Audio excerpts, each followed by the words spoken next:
How about today? Beautiful day, really. 3 days until Christmas, and we are gonna have a good grand exit chat, restore chat, paste. Beautiful, beautiful. Oh boy. I'm having streaming issues. 1 second. YouTube is not receiving enough video to maintain smooth streaming. As such, viewers will experience buffering. I am sorry if you experience buffering. It's not of my devices. There was some news, a little bit of news. Let me make sure this. Oh, I look bad on screen right now. That's low quality. Ooh. 1 second. Let me try to fix this. It says I'm buffering, and I don't want to record this if I'm buffering. You know what I mean? Gotta let it even out real quick. Yeah, it looks pretty hazy right now from what I can see. Come on, YouTube, work.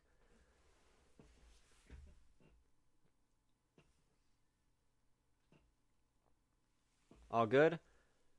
Good enough? Alright, that looks good enough now. Okay. Yo, 20 people, what's up? Okay, so big news, obviously. Oh boy.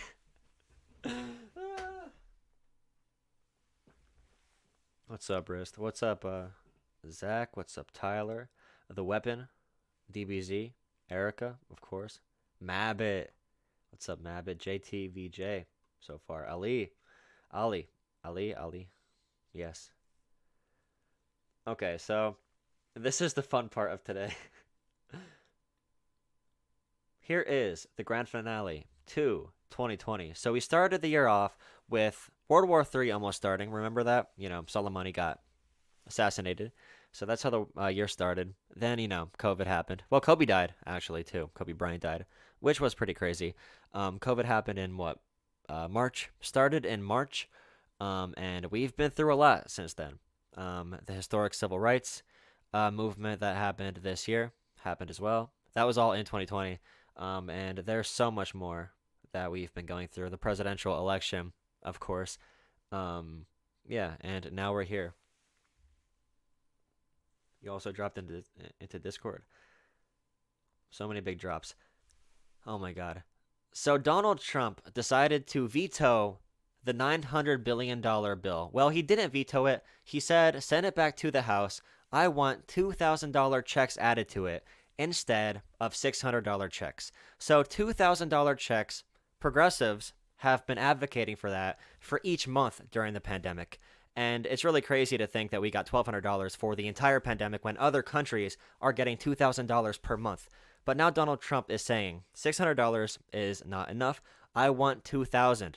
So Nancy Pelosi decided to come out and, surprise, surprise, Nancy Pelosi finally did something that is smart politically. She called the bluff. So Republicans repeatedly refused to say what amount the president wanted for direct checks. At last, the president has agreed to $2,000 for direct checks. Democrats are ready to bring this to the floor, so by unanimous consent. Let's do it.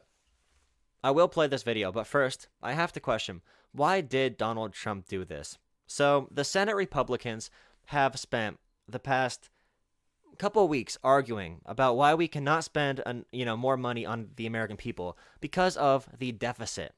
We started at $3.1 trillion with the Democrat bill, and then it got pushed all the way down to $900 billion, which wasn't going to include any stimulus. Republicans wanted zero stimulus. Now Donald Trump is calling for $2,000, putting Mitch McConnell, putting people like Rand Paul into a really scuffed situation. I don't think they know what to do. Either they listen to President Trump and do the $2,000 checks and look like complete hypocrites, which I don't think McConnell's going to do, or they suffer greatly in the Senate races coming up in the Georgia runoffs because they defied Donald Trump, who is saying he wants more money for American citizens.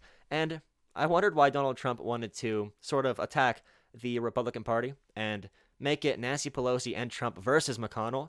And I was wondering, but then I remembered that McConnell did this like a week ago. McConnell took to the floor 6 weeks and said ago, the Americans, that, Americans voted in this year's general election. The legal and constitutional processes have continued to play out since then. Yesterday, electors met in all 50 states. So as of this morning, our country has officially a president-elect and a vice president-elect. So can Donald Trump be mad about this? He definitely can be mad about this, and maybe he's being really petty, but we can also look at it in a very sinister way. So possibly, maybe, far-right leaders tend to do something really populist to get public approval before they are going to try something really crazy. So either Trump's being really petty and he's saying whatever, let's tank the Republican Party, or he has like a deeper goal in mind. I don't know what that goal can possibly be with this move, but I guess we're going to find out in a couple weeks. I know in this huge bill that the House pushed through, almost 6,000 pages, it included a part of it that nullifies the president's use of the Insurrection Act, saying to require certifications be made to Congress when the president deploys active duty military within the U.S. during civil unrest by amending the Insurrection Act in Title 10, Chapter 13 of U.S. Code. We know Donald Trump has been asking around about what he can do still with his current authority. Can he call martial law? Trump has really been asking that. Can he use the military to seize voting machines? Trump has been asking that. Trump has erased everybody that was in his White House, and that's pretty normal for him. His administration only saw people working for like 6 months at a time. There was a big game of musical chairs the entire time, but now he threw away everybody, every typical neocon, to replace them with complete fascist sycophants. So he has armed himself with the entire White House staff. The only thing standing between Donald Trump and a coup, I'm not even going to be, kidding about this. I know many people want to say like, oh, you're being alarmist when you say Donald Trump is going to try a coup. They're always going to call you alarmist if something doesn't happen. Like right now with climate change, we warn people about climate change. People don't believe it's happening because there's no fire tornado right now. But if Trump had more power over the military, any more power over the military, it can get pretty freaking scary when you have an entire political party being controlled by fascists in the Republican Party. But anyway, here is what Trump actually said. Throughout the summer, Democrats cruelly blocked COVID relief legislation in an effort to advance their extreme left-wing agenda and influence the election. Then, a few months ago, Congress started negotiations on a new package to get urgently needed help to the American people. It's taken forever. However, the bill they are now planning to send back to my desk is much different than anticipated. It really is a disgrace. For example, among the more than 5,000 pages in this bill, which nobody in Congress has read because of its length and complexity, it's called the COVID relief bill, but it has almost nothing to do with COVID. This bill contains $85.5 million for assistance to Cambodia, $134 million to Burma, $1.3 billion for Egypt and the Egyptian military, which will go out and buy almost... By the way, this all is pretty BS because we know why they're giving money to these countries, but that money wasn't included in the direct COVID fund, right? That money was included in the overall spending bill they tried tying to the COVID fund. So what they did is they used, a shock doctrine to squeeze things into the process as they were pushing through the COVID relief. So the COVID bailouts were a lot different from the spending bill they included within it. So that's why it ended up being 6,000 total pages. And that's why they fit things in there like making streaming things illegally for commercial use a felony. That's how they got that shit in there. All the foreign aid stuff, all the stuff we didn't like that you probably saw on social media, that was skirted in from, that spending bill, which is pretty freaking crazy to think about that. Our representatives couldn't even go through 5% of these 6,000 pages. They had 3 hours to scan through 6,000 pages. I'm pretty sure you can't print it in that amount of time. Exclusively Russian military equipment. $25 million for democracy and gender programs in Pakistan. $505 million to Belize, Costa Rica, El Salvador, Guatemala, Honduras, Nicaragua, and Panama. $40 million for the Kennedy Center in Washington, D.C., which is not even open for business, $1 billion for the Smithsonian, and an additional $154 million for the National Gallery of Art. Likewise, these facilities are essentially not open. $7 million for reef fish management, $25 million to combat Asian carp, $2.5 million to count the number of amberjack fish in the Gulf of Mexico, a provision to promote the breeding of fish in federal hatcheries, $3 million in poultry production technology, $2 million to research. Okay, well, this stuff has to do with food supply, right? You know, letting fish be produced and also poultry supply, right? That's what he said? The impact of down trees, $566 million for construction projects at the FBI. The bill also allows stimulus checks for the family members of illegal aliens, allowing them to get up to $1,800 each. This is far more than the Americans are given. Despite all of this wasteful spending and much more, the $900 billion package provides hardworking taxpayers. What's my definition of fascism? Far-right government that usually uses chaos, ultranationalism. They sell fear, xenophobia to gain more and more power. They crush dissent. They are inherently anti-liberalism, which means liberal democracy. So they're an illiberal ideology. People mistake it for far-right populism, but in reality, they usually take rhetoric that the far left uses. So workers' rights, many fascists ran on platforms that looked like Bernie Sanders' platform. So, you know, basically everything that's populist, using fear and populism, you know, racism, xenophobia, saying we're going to give you money right now. Like Donald Trump saying give Americans $2,000 a month, or like Josh Hawley saying that. I like that it might happen for people, but it also is very dangerous because we don't want these people. And like Tucker Carlson is a good example. He's a fascist. Far-right people from the left usually swoon for him by accident because he says corporations bad every once in a while. But he uses that to manipulate people and get with only $600 each in relief. It's really complicated. You can go on for like an hour describing fascism, but that's usually the baseline. Payments. And not enough money is given to small businesses, and in particular restaurants. Oh yeah. Don't forget going back. So conservatives want to keep things how they are. Fascists want to go back. So like make America great again. Fascists want to take it back. You know, kill. Like, you know what I mean. The further right you go, the more backwards you want to be. Whose owners have suffered so grievously, they were only given a deduction for others to use in business their restaurant for 2 years. This 2-year period must be withdrawn, which will allow the owners to obtain financing and get their restaurants back in condition. Congress can terminate it at a much later date, but 2 years is not acceptable. What % chance does it have to actually pass? So right now, the decision is on Mitch McConnell's desk. If Mitch McConnell wants to get the votes for it in the Republican Party, and after, like, you know, Rand Paul took to the floor and went viral saying, money doesn't grow on trees, we can't just give out, what, $1,200, $2,000? He's going to have to eat his own words if they are going to pass this. What are the chances it gets done? So McConnell's choice is either really, really jeopardize being Senate Majority Leader, and, you know, because if he rejects what Trump is saying right now, I don't think that they can win either of the seats in Georgia.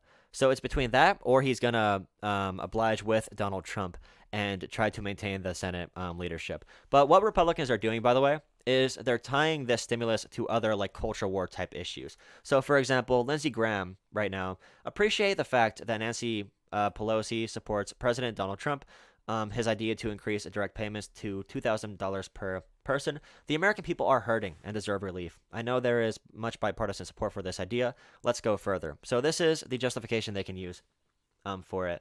And look what he's saying. So we should go further for the American people. He brings up winding down Section 230 liability projections. Or protections, not projections, but protections. That's that thing Donald Trump hates because he wants corporations, media corporations like Twitter, when he gets mad at them for like censoring him or whatever, or correcting his false statements. That's what he wants repealed. So big tech has liability for what's said on their platforms. So they're going to, let's go big for the American people after talking about this bullshit. It's laughable. But yeah, that's what they're going to be doing. That's not enough. Congress found plenty of money for foreign countries, lobbyists, and special interests while sending the bare minimum to the American people who need it. It wasn't their fault. It was China's fault, not their fault. I am asking Congress to amend this bill and increase the ridiculously low $600 to $2,000 or $4,000 for a couple. I'm also asking Congress to immediately get rid of the wasteful and unnecessary items from this legislation and to send me a suitable bill, or else the next administration will have to deliver a COVID relief package, and maybe that administration will be me, and we will get it done. Thank you very much. Yeah, so he's still selling the delusion about him being president. Again, by the way, also today, Donald Trump pardoned, where is it? Donald Trump pardoned war criminals. So this mercenary group, let's see. So the U.S. often pays mercenary groups to, here you go, to fight for them instead of actual U.S. military members. So Trump has pardoned 4 former U.S. service members who were convicted of killing Iraqi civilians while working as Blackwater contractors. So this is what would be the proper term for this? Blackwater contractors in 2007. So these 4 people were working for this mercenary group, and they I forget how they did it, but they killed civilians. They committed war crimes, and Donald Trump did this right before his big announcement, and that was pretty pointed. Yeah, the Blackwater people. This was obviously so that he can hide this behind. He could hide all the pardons behind the big media story. That was planned, but yeah. Big war criminals. Yep, Trump is better on foreign policy. Very much, very much. Really freaking interesting. Yeah, what's McConnell gonna do? That's the big question right now. Yeah, this was a big freaking great thing, right? So, other countries already have paid leave, medical leave, and Mitch McConnell made sure that wasn't true for people with COVID. If you get COVID, screw you. You gotta miss work. You're not gonna be reimbursed for it. Yeah, pardoning war criminals is pretty cool. But on CNN, I know, fake news. Today they were talking about Trump is actually he is asking his people to look into pardons for himself before he gets out of office. And we knew that was going to happen already. But I don't know what the rules are about that. If you can actually pardon yourself for crimes you weren't tried for yet. So I don't know. Yeah, more raids in Afghanistan. People who say Trump is better on foreign policy than Obama literally just hate liberals too much to see what was actually happening. Because he was worse. Obama was bad, obviously, but Pelosi. This is going big, blowing up. So what do you guys think they're going to do? Do you think the Senate is actually going to pass $2,000 checks?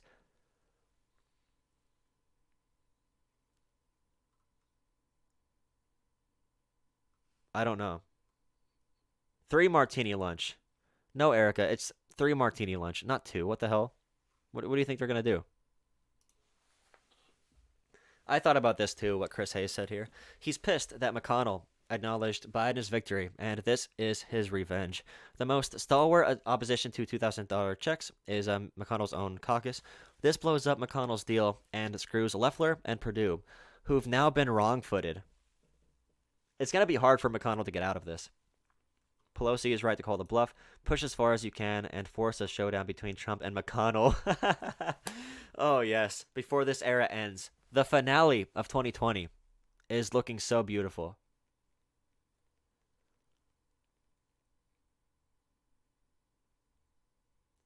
It'll get argued down to $1,200. If Trump's goal is to hurt McConnell, I don't think he'll take $1,200. A big issue now, though, is going to be hopefully this all gets implemented before the big crisis of evictions that is probably going to happen. Still, because they had the moratorium, right, involved in this bill that wasn't passed. This is necessary stuff that needs to get done, like right now. So this week is going to be crucial. They literally are on a freaking ticking time bomb clock right now. They cannot let it run out before they get something done, or people are going to be in a bad position. So maybe that's Trump's play too. Maybe he'll hold out forever.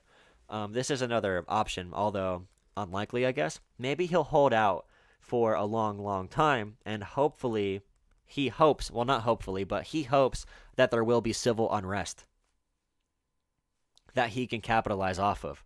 Either way, I think Donald Trump will go to whatever length he can to say that he wasn't a loser in this election.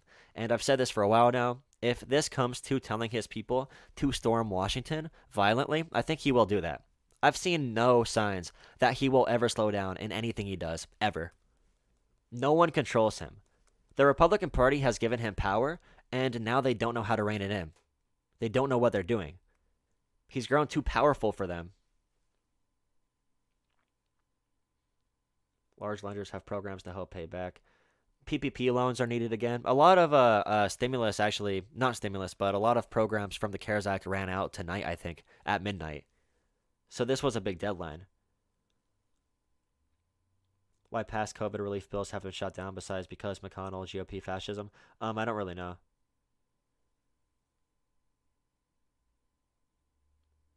If it ends up as 2000, that'll be the first time in my life. What they said is what happens. Yeah, I see so many Americans thinking like, wow, they should just let us open up. How dare they give us money? They have no idea what other countries are doing right now. Americans literally have no clue what's happening around the globe. Make sure you like the video up if you're here and you're not usually here. Hit that subscribe button. Subscribe, you know. The bill you passed was a foreign aid bill. The funding bill was, yeah. That was included in that. The political gift that Trump gave to Nancy Pelosi. She gets to clarify that she supports $2,000. Yeah, he really did give her a softball, huh? Run this as far as possible. He's playing the populist right-wing fascist card really well, honestly. Like, this is perfect for him. Holy shit.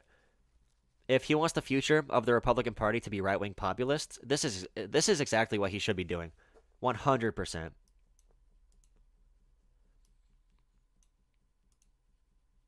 Americans literally have no clue. Well, I don't know. Like, imagine being told that the government is going to give you $3,000, and your first response is either, I'm mad because other people are also getting this, and they don't deserve it like I do, or you're worried like, oh no, how are we going to pay for it as a country? What about the deficit? Or like my favorite meme, where is it? I have it on Discord, one second. My favorite... I died when I saw this for the first time. I should share it on Twitter so I have it at easy access. But right here it is. Oh my god, this is too good. This is too good. Oh my god. I get people need help, but there goes the American dollar. Oh my god, dude. It's laughable. Holy shit. Love that shit, dude. God.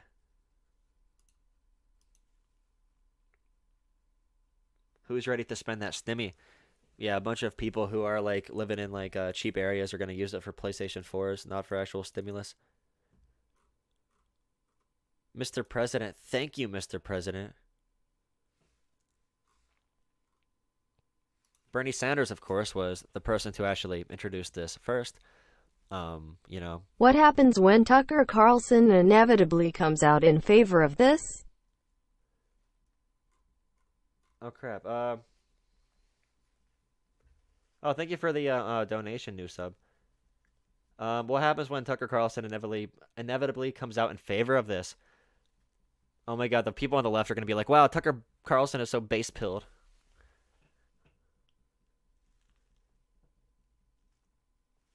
So Tucker's going to go on a long rant about the money going to foreign aid, the money going to immigrants, saying that's very unfair. And he's not going to say anything about being a deficit hawk. He's simply going to say that the priorities are messed up and they should be helping Americans. It's going to be a nationalistic populist rant, like usual. That was text to talk. I guess I have that on. I didn't know that. If you donate, if you donate money through the actual Streamlabs donate link, then it talks out loud. I wasn't expecting that because it hasn't happened before. I don't have it on for Super Chats, though. So that's why you never heard it for Super Chats. Talk to text. What is he doing? Jimmy Carter working to turn Georgia blue. Who is new sub? I feel like Americans generally underestimate how to the right of the political spectrum America actually is.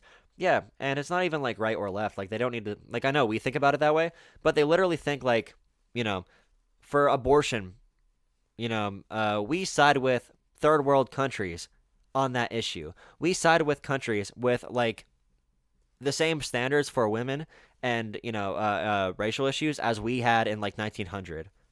We side with those countries globally on something like abortion. Economically, people are so used to being like put down here and like taking it happily. In other countries, I know it's not perfect, but it's so much better than it is here.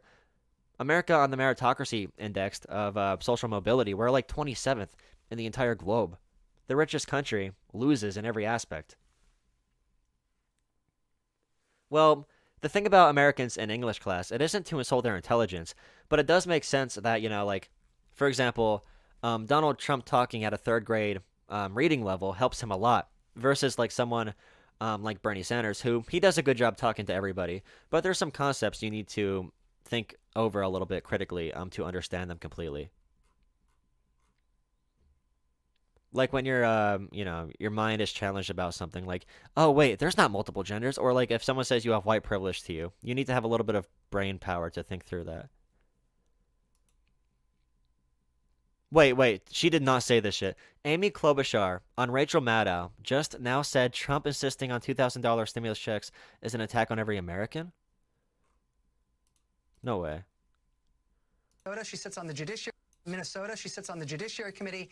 This is Senator, quiet. Thanks for joining us on such a bizarre night. I appreciate you making time.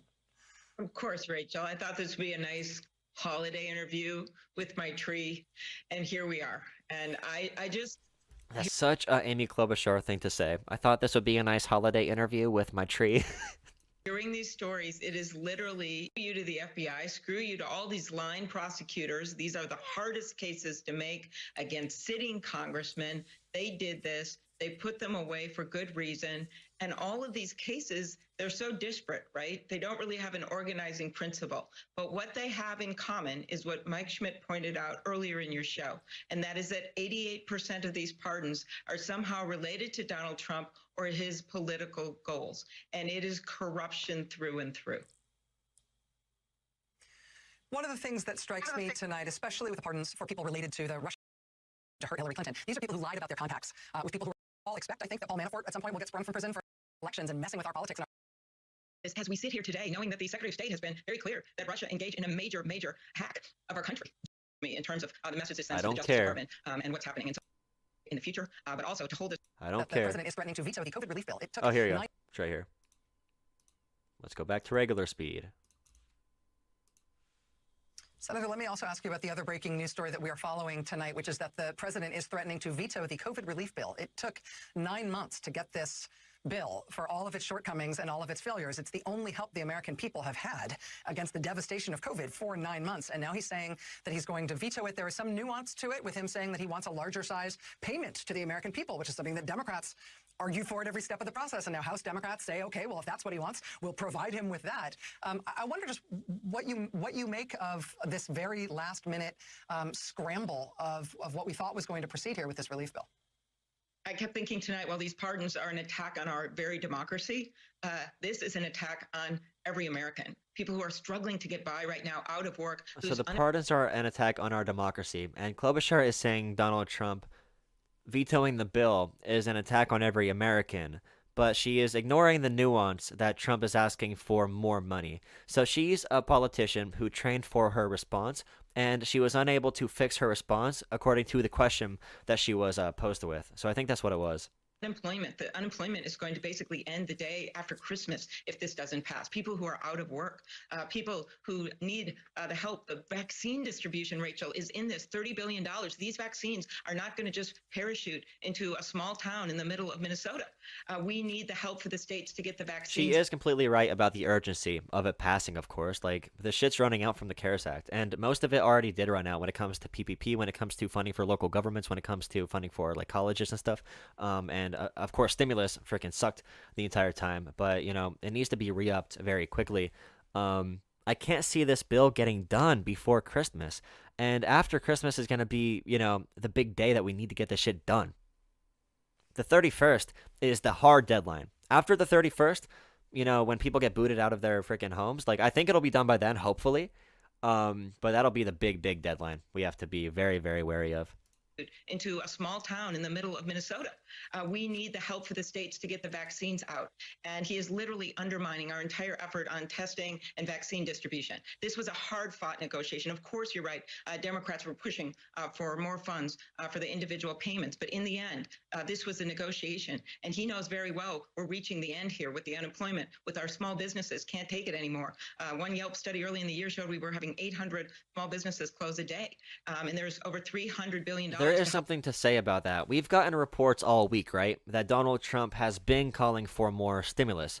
So at the beginning of the week, reports came out that the White House stopped Donald Trump from requesting $2,000 checks. So they didn't stop him from doing it, but he designed it, as he always does, the showman, he designed it to be a big spectacle when he did come out in favor of the $2,000 checks. So the question we need to ask is, why did he wait for that exact moment to come out for the checks? What, purpose does that serve for him versus calling for the checks earlier? What bargaining power does he have now as a difference than he did before? Doing it now is much better to screw over McConnell, I guess. This is creating a spectacle around more money and, it's helping the Democrats, right? Because more people are going to hear about this. More people are going to be having their eyes open to this big flashpoint. Like, the normal negotiations are usually swept under the table. But now, people are going to see online, Trump calls for $2,000 checks, or even on CNN, MSNBC, Fox News, Trump calls for $2,000 checks. Nancy Pelosi agrees. Nancy Pelosi says the House is going to pass it. Now it's up to Mitch McConnell. So now the Senate Majority Leader is going to be in the full crossfire, or the full, in the scope, in the line of, what's it going to be, line of fire, whatever. And he's going to have to maneuver his way through this. If he steps on, he's walking a tightrope right now, Mitch McConnell. If he falls off either direction, then he either loses his seat in the Senate or he, like I said before, gives up on his whole, deficit hawk argument. His entire caucus is about, ruining it for other people for stimulus. What's it called? The Freedom Caucus or whatever? Help small businesses in this bill. It is the second biggest stimulus in the history of America. Oh, yeah. Talking about Trump being bad at politics. Imagine if Donald Trump would have done this shit. Oh, my God. During or before the election. Imagine if Donald Trump would have done that when people were voting.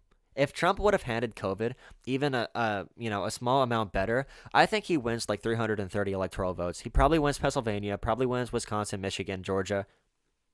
Imagine if Trump called for this the week before the election. Holy shit, dude. If Trump was smart politically, that'd be so... Oh, my... That's why I'm more susceptible to the arguments that a smart fascist can come. Because if he was smarter... You doubt Trump running at age 78. Well, Bernie Sanders and Joe Biden both ran at 78. But Bernie Sanders is a health enigma. He was a runner from a young age. He's very healthy. Joe Biden was falling apart, as we know, cognitively. He definitely is in the same stage Reagan was when Reagan ran for term 2 in 1984. Unable to think very clearly.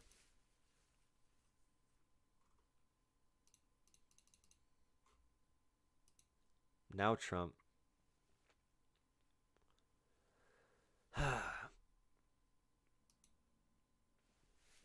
Senate Republicans, what are they going to do? Imagine if Rand Paul is in favor of this. After that big statement he gave. What is that? Rand Paul, shit. I can't type, I'm sorry. Grows on trees. Senator from Kentucky. Republicans like to mock modern monetary theory, the idea that government can print money with impunity, that government can spend whatever it wants without the need to tax. Modern monetary theory is basically the Dick Cheney deficits don't matter crowd, trussed up with a new fancy title. Most Republicans rightly lampoon this quackery, that is, when they're not practicing the quackery themselves. Today, many of these same Republicans will vote for a bill. There's no way he comes out for the stimulus checks. I mean, he is pretty slimy as a politician, so I think he can find a way. But I can't even imagine him giving this speech that went viral and then being like, all right, guys, I'm voting for it. He'll probably say something like, the cop-out, like, oh, we cut the other fat out of the bill. But in order to increase checks from $600 per person to $2,000, I think they need to increase the bill from $900 billion up $350 billion more dollars. So instead of $900 billion right now, if they kept everything the same and added $2,000 checks, the final tag of the bill would be $1.25 trillion, I'm pretty sure. That makes modern monetary theory look like child's play in comparison. The monster spending bill presented today is not just a... No, that's the thing, John. It did pass veto proof, but the House is using it correctly politically. Nancy Pelosi said she's going to use it. She is for $2,000 checks. She is with the president, so she will amend it and put that... The question now really is Nancy Pelosi, for once in her freaking last 10 years, going to play hardball on this one issue and get this pounded through? Republicans, they need to do something. Is Nancy Pelosi going to play this thing right? And by right, I mean get more money for Americans and also do it in a timely manner. Deficits don't matter disaster. It is everything Republicans say they don't believe in. This bill is free money for everyone. Proponents don't care if you're fully employed or own your own house.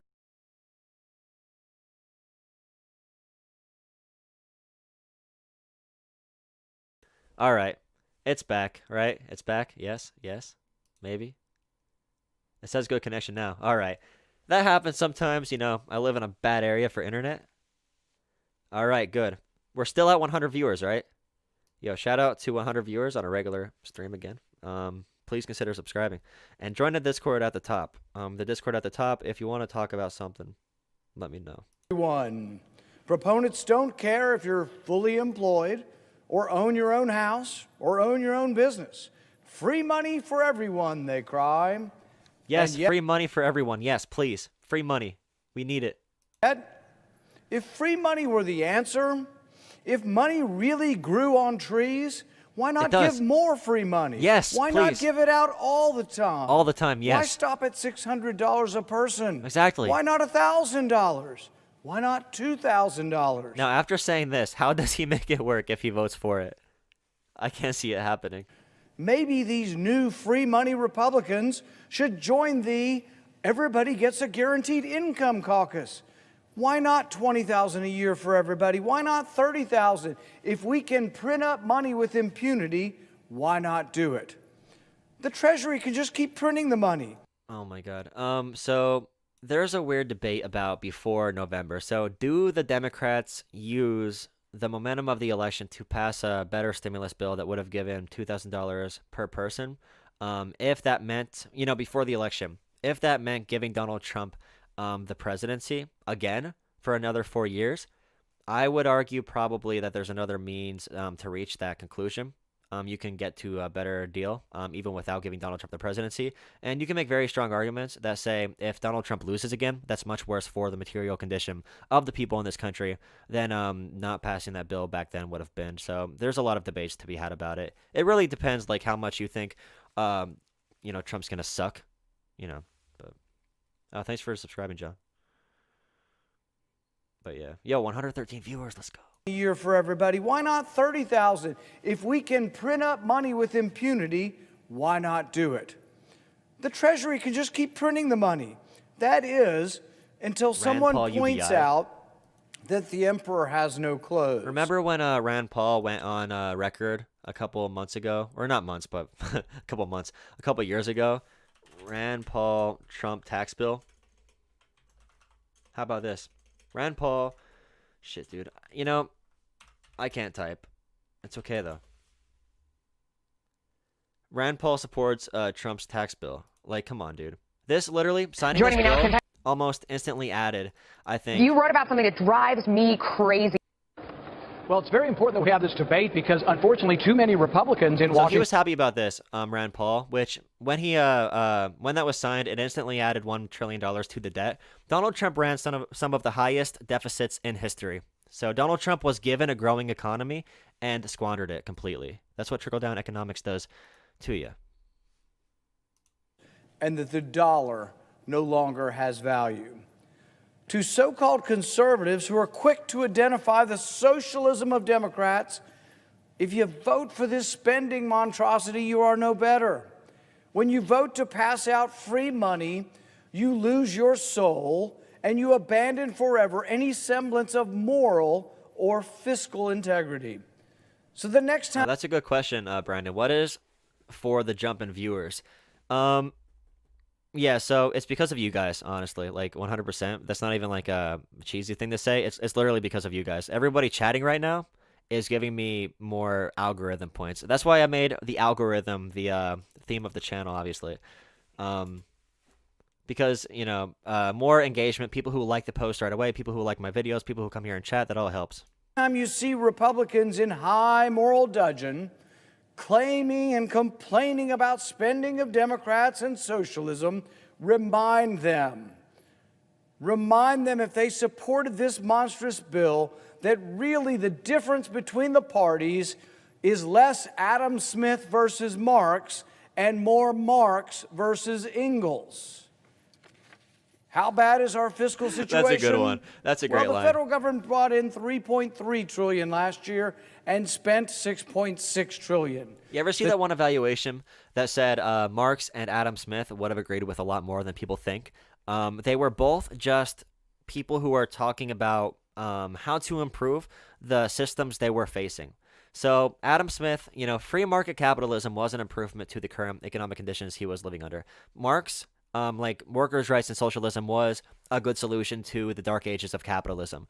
So people actually think, like economists that study this shit, actually think they would agree a lot more than history would think they would. The deficit last year, a record-busting $3.3 trillion. If you're looking for more COVID bailout money, we don't have any. The coffers are bare. We have no rainy day fund. We have no savings account. Congress has spent all the money long ago. The economic damage from this pandemic is not the reason for this runaway spending. Wait, what do you mean Destiny sent you? What does that even mean? Why is this spiking? Why are viewers spiking? Who knows? This spending's been going on for decades. Every year, even before we get to all the extra COVID-free money, we've been spending $1 trillion we don't have. Today's money is gone. So Congress is spending tomorrow's money. The spending chart is a red line of red ink that goes on. You can look at U.S. Deficit ranks. Okay, why are people actually spiking, all right? Why are there 200 concurrent viewers right now? And why are you saying Destiny sent you? What about Destiny sent you, all right? I'm really curious. USA debt numbers per year. Hit that subscribe button. Oh, he's doing a charity stream, so he told people to check out people covering breaking news. That's pretty cool.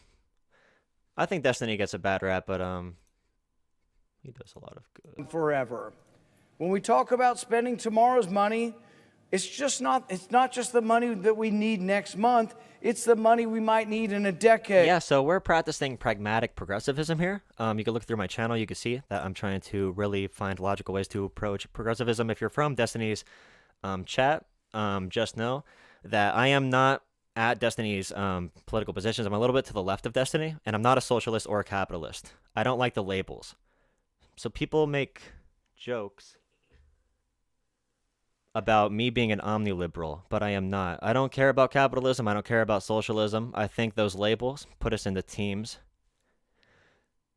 that ruins our way to actually discuss different topics. You're happy Trump vetoed it. For what reasons? It's the money we will need in 1, 2, 3 generations from now. For national defense, for infrastructure. This is the money that your children and your grandchildren will pay back with interest. The deficit doubling and tripling. Under George Bush, it went from $5 trillion to $10 trillion. Wait, I'm way to the left of Destiny? Okay, why do you think I'm way to the left of Destiny? Which of my positions are way to the left? I'm kind of curious, so just let me know what positions you think are way to the left, because I agree with him on a decent amount. But let's see. All right, what are your opinion? An omniliberal? I think the meme in Destiny's chat is an omniliberal is somebody who takes all of the right answers from capitalism and socialism. So like, I'm pretty sure Destiny says like redacted from redacted. I love Mike from PA, you know that. You know that.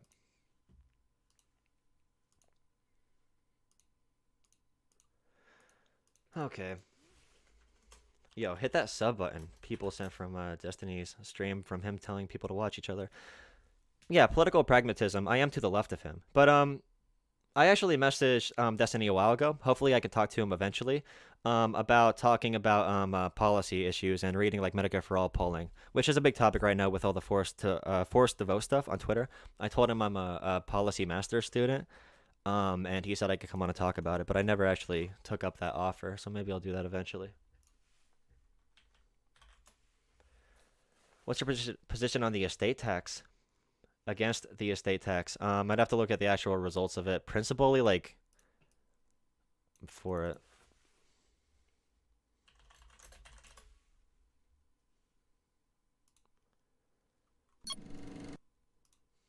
Okay.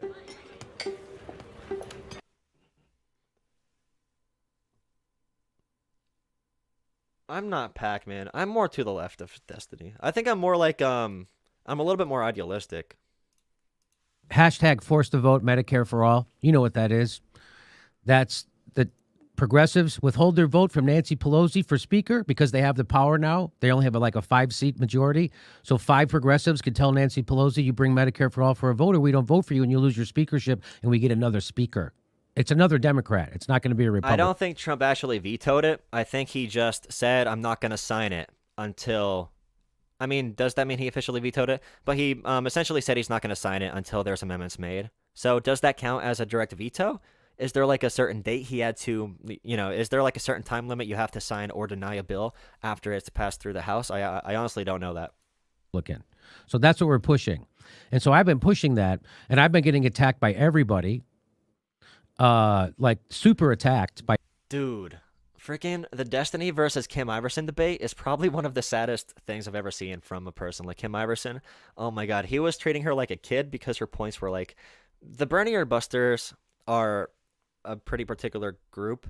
Like Jimmy Dore, Kim Iverson, Nico House, all the people now that are calling themselves populist progressives, Kyle Kalinske, these populist progressives, they are Bernier Busters. They are extremely anti-liberal above all else. They are very about principle. They aren't much about winning. So, like, if they do something that causes them to lose, but it's a principled thing they did, they care more about that. Thanks for subbing, Joseph.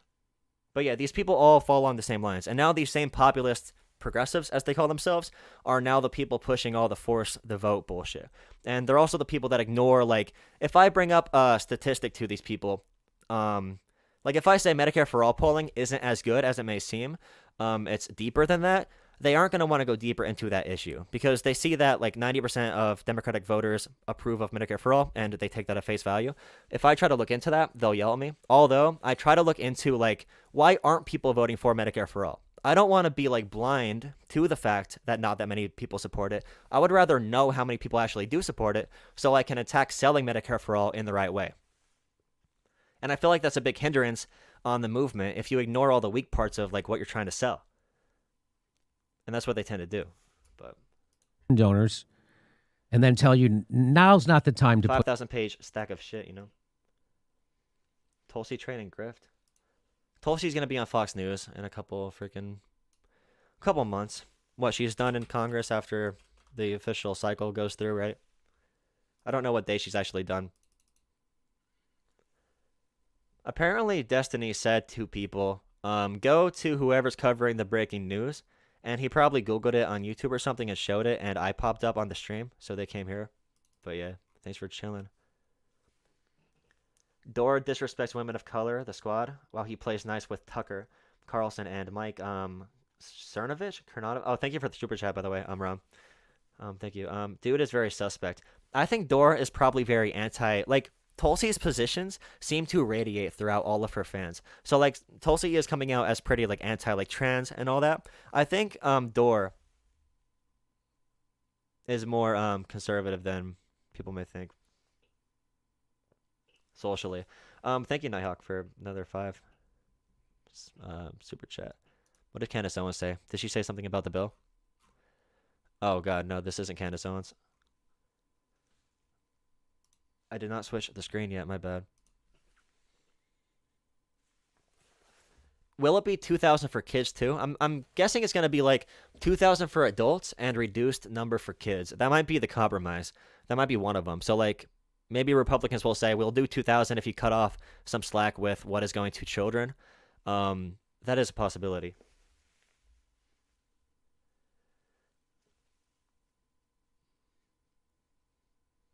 $600 for spouse, $600 for children. The Epoch Times said what? I'm trying to see these messages as they pop up. Tulsi or bust, of course, yeah.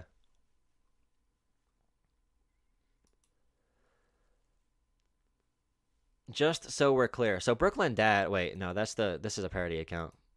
Right? Or is it? I don't even know. Oh no, this isn't the parody. This is a pretty big freaking channel. Dems wanted 1,200 instead of the 600. The thing I hate too is people are blaming like, oh, Nancy Pelosi got a $600. If the Republican Party literally wasn't a thing, the original stimulus would have included 1,200. Like we might have been able to do like a monthly recurring thing.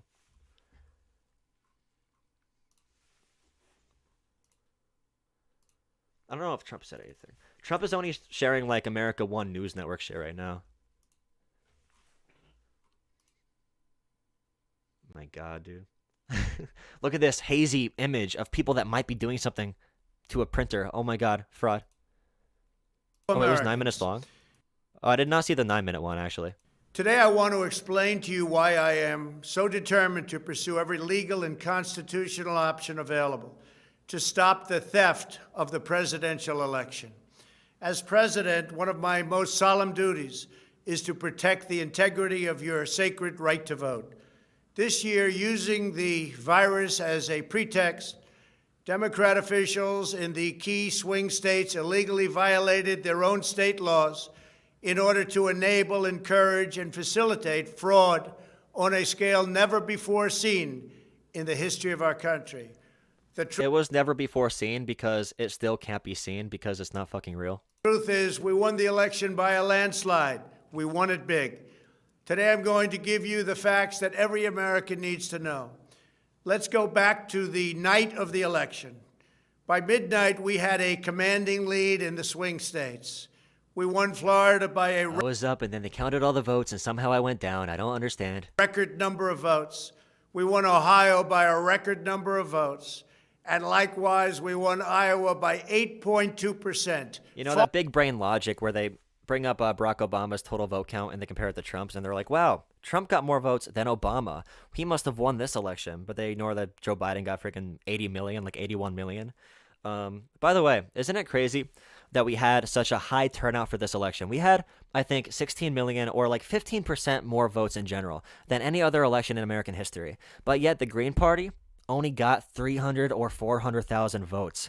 That's pretty freaking crazy. For anybody who's saying third parties are the way to create progress and they want it to be done quickly, it's laughable, especially after that freaking showing. I don't know how the Libertarians did. I think the Libertarians did a little bit better than the Green Party, though. Far different than the false narrative portrayed in the media. We were up by 293,000 votes in Michigan, 112,000 votes in Wisconsin, 356,000 votes in Georgia, and nearly 700,000 votes in Pennsylvania, all swing states.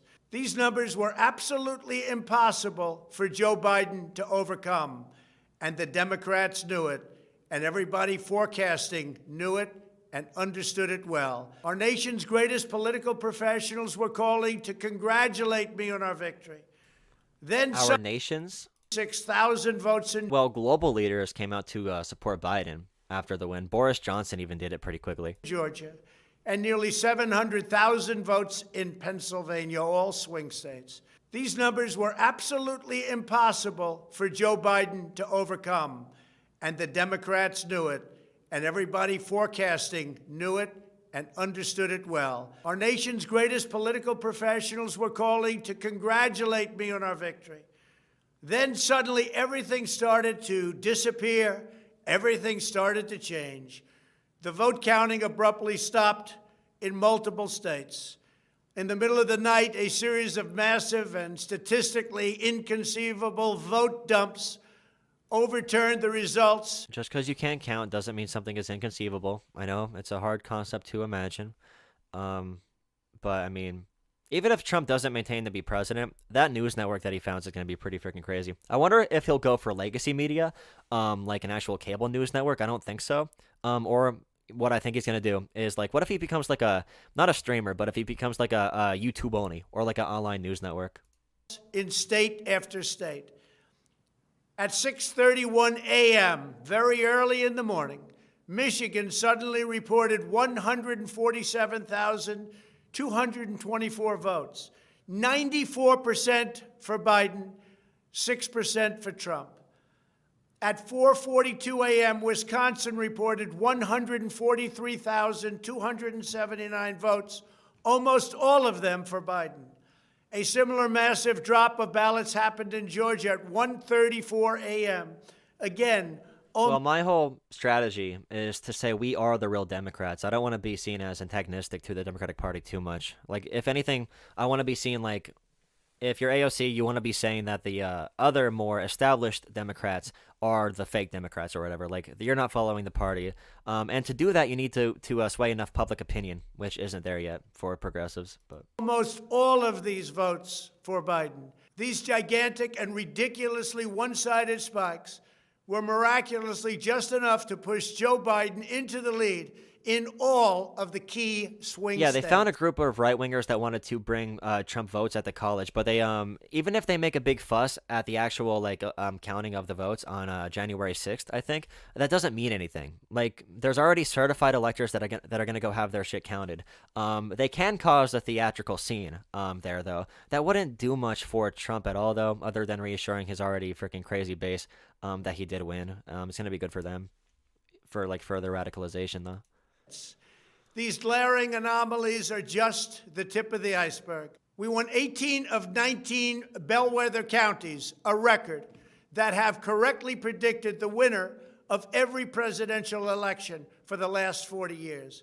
We also won Ohio, Florida, and Iowa by historic margins, meaning Biden would be the first candidate since 1960 and only the second candidate in American history to win the White House while losing all three of those major states. And it wasn't even close. With Joe Biden at the top of the ticket, the Democrats lost 20. Imagine that, too. Like, we're in a country right now where we can barely convince people that $600 being given is wrong, that's way too little. But some people think we should pound through Medicare for all right now. If this country can't stand up for something as basic as stimulus that they get too, how are they going to stand up for universal health care that's going to benefit, poor people of color the most? Like, I don't know how these people are assuming that's going to work, like forcing the vote for it. Even close. With Joe Biden at the top of the ticket, the Democrats lost 25 out of 26 toss-up House seats. That's a record. Democrats were projected to gain 15 seats, and instead, because of my success and coattails, as they call them, they lost 14 seats. And coattails, as so they think call of them. that. They were going to win big, and they ended up losing big. My campaign received more votes than any president in history. Almost 75 million people voted for me. We earned approximately 12 million more votes than we... Dude, when frickin' Destiny said to go look at live news, I guess like 20 people came to dislike bomb me, some hate watch, some Trumpies. ...got in 2016, the largest vote increase for an incumbent president ever recorded. I also received the largest share of non-white voters of any Republican in... So you don't think they're going to pass it, the 2K stimulus? You think they're going to take the loss? Because that's what they would be doing. The races in Georgia are too close right now. But I mean, yeah, not passing the stimulus going against Donald Trump, you're going to lose a pretty fervent base of support. And I don't think Republicans tend to vote early. So this might actually affect the outcome. Over 60 years. In fact, we did better with African American and Hispanic voters everywhere in the country, except for a small handful of corrupt Democrat-run cities in key swing states, places notorious for fraud, such as Milwaukee, Detroit, Atlanta, and Philadelphia, all run by Democrat machine politicians. No president has ever lost re-election while making such extraordinary gains across the board. Shut up about Trump, dude. I have your leader's head, dude, on a pike. His head is on a pike right now. Like, he took the L. I'm sorry.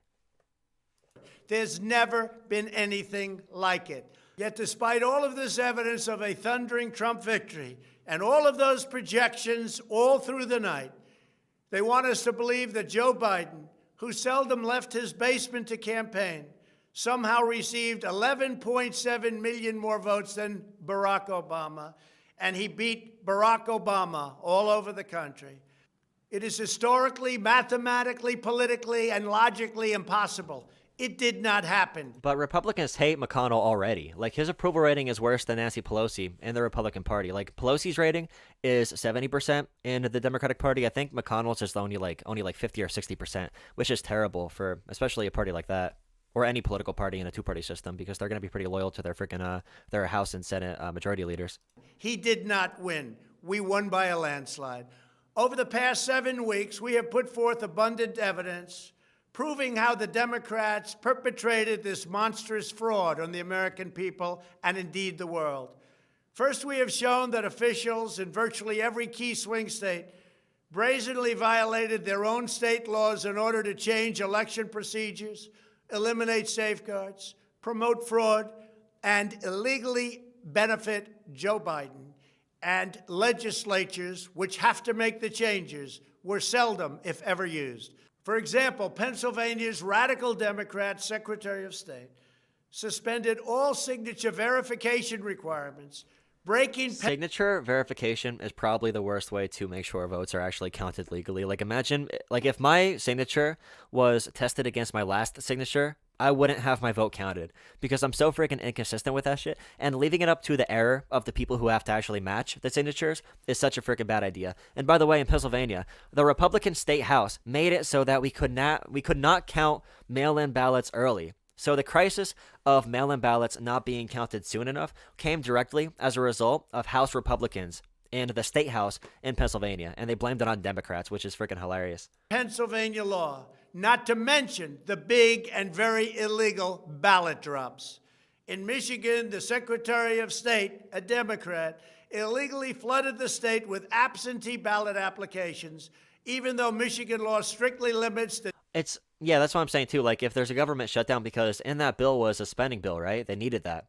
So like, if McConnell forces that shit during the pandemic, wouldn't that even encourage swing voters in Georgia to give the Democrats the Senate majority so that McConnell's gone? This can make McConnell public enemy number one in Georgia, where Mr. D-Man is doing his work down there canvassing. The distribution of absentee ballots.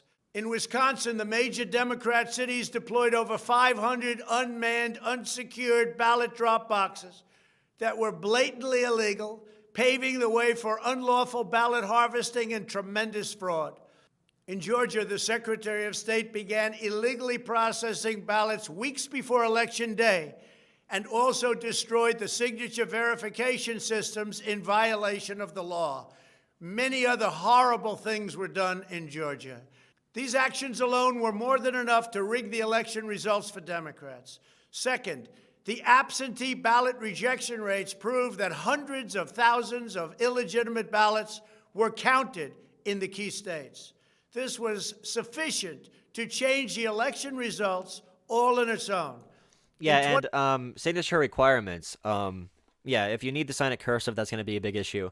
But if you grow up in an impoverished area, I think you're less likely to have a clean signature, correct? Because you're not going to be signing stuff nearly as often as people who are from higher income areas are going to be growing up and also in your adult life. So that's going to be big to play into that, another form of voter suppression. 2016, 6.4% of mail-in ballots were rejected in Georgia. This year, fewer than a tiny percentage of 1% were rejected. So you went all the way down, a difference of more than 30 times. The same phenomenon occurred in Pennsylvania and other states. They were accepting all of these ballots, many of which were absolutely illegal. In a year in which the number of mail-in ballots was the highest ever, the rejection rate was magically the lowest ever. Wow, it's almost like they put measures into place expecting more mail-in ballots to make sure more can be counted. And they also educated people on how to fill out their mail-in ballots correctly. There was such a big campaign by independent groups. I was actually I was doing an internship for a group that was geared towards informing people on how to properly fill out their mail-in ballots. And also, if they sent it in and it was bad, they got to do it early in a lot of states. So they were able to be contacted by voting offices in different districts to come and correct their ballot. So this is obviously bullshit. Wasn't even close. The only possible explanation is that tens of thousands of ballots were unlawfully processed and counted. Oh yeah, by the way, New York State, I think today, it's official. They have, if anyone's in New York, please confirm this, but you have automatic voter registration, right? I think we need that throughout the entire country. When it comes to change, that's going to be good. Obviously, Democrats and progressives win more when there's a higher voter turnout, when more people can vote. There's no reason you shouldn't be able to get like a voting card with your high school diploma, or when you go to the DMV to get a driver's license or an ID in general. It should be on your driver's license. Why not? Most Americans would be shocked to learn that in no swing state is there any meaningful attempt to verify citizenship. Why would you think ballot curing is illegal? What? That's not illegal. Residency, identity. I mean, not just anybody can do it, but you can get your ballot cured. Or you can say, like, for example, if you have a mail-in ballot and you did it wrong, you can get that ballot surrendered. You can surrender your mail-in ballot and file a regular ballot as well, so that works. Or eligibility for mail-in ballots. The potential for illegal activity is unlimited, and that's what we just experienced. Third, okay, the stimulus bill didn't have the foreign aid directly. The spending bill coupled in with the stimulus bill, the writing got skewed. They snuck it all in using the shock doctrine thing, making a big story around the stimulus and then sneaking stuff in the back door. Like that one, I don't know if it survived. I'm pretty sure it did. The thing that makes streaming illegally for commercial purposes, making that a felony, that was snuck in as well. So yeah, it's a little bit different. By the way, make sure you hit that subscribe button. Yeah. Hundreds and hundreds of witnesses have come forward to testify under penalty of perjury about the cheating and fraud they saw with their own eyes. Witnesses have sworn that they saw poll workers illegally backdating thousands of ballots, counting batches of the same ballots many times, and unloading boxes and boxes of ballots, all bearing the same signature and all for Joe Biden.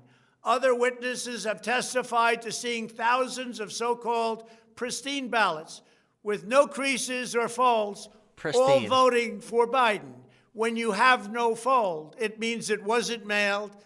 When you have no fold. So he's saying people marked certain ballots to actually be counted by folding the papers. And if it wasn't folded, then it was for Biden. If it was folded, it was for Trump.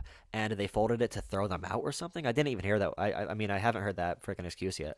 It means it was a fraud. Republican poll watchers were denied critical access as hundreds of thousands of votes were counted in Democrat-run cities in the essential states. There is even security camera footage from Georgia that shows officials telling poll watchers to leave the room before pulling suitcases. Wow, the only voting fraud happened in states that Donald Trump lost. Who would have thought, dude? Cases of ballots out from under the tables and continuing to count for hours.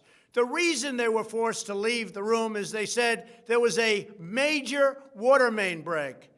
The water main break never happened. There was no water main break. In many cases, Republican poll watchers were physically removed from rooms. In addition, there is the deeply troubling matter of Dominion voting systems. All these voting systems are filing a lawsuit for defamation against Fox News, against OAN, and against Newsmax. Fox News can defend themselves against a lawsuit like this, but OAN and Newsmax, I don't know how much money they have in the bank right now.